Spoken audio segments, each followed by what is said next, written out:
झूठ जब सच जैसा लगे, धोखा न खाएं। एक समय की बात है, एक गांव में एक ब्राह्मण रहता था। एक बार किसी परिवार ने उसे अपने यहाँ ब्राह्मण भोज पर बुलाया और दान में उसे एक बकरा दिया। बकरे को पाकर वो बड़ा खुश हुआ और खुशी से अपने घर जाने लगा। रास्ता लंबा और सुनसान था। रास्ते में ब्राह्मण के कंधे पर बकरे को देखकर तीन ठग के मन में उस बकरे को चुराने का विचार आया। तीनों ने उसे हथियाने की योजना बना ली। तीनों अलग अलग हो गए। ब्राह्मण के पास से गुजरते हुए एक ठग ने उनसे कहा, क्या पंडित जी एक ब्राह्मण होकर एक कुत्ते को अपने कंधों पर उठा रखा है आपने? ब्राह्मण ने कहा, अंधे हो क्या? कुछ भी अनाप शनाप बोल रहे हो?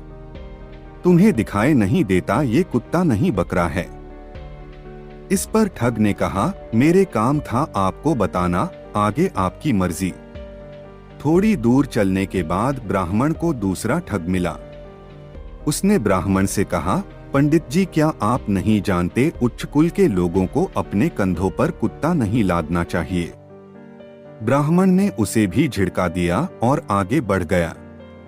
थोड़ी और दूर आगे जाने के बाद ब्राह्मण को तीसरा ठग मिला और उसने पूछा, पंडित जी इस कुत्ते को पीठ पर लाद के जाने का क्या कारण है?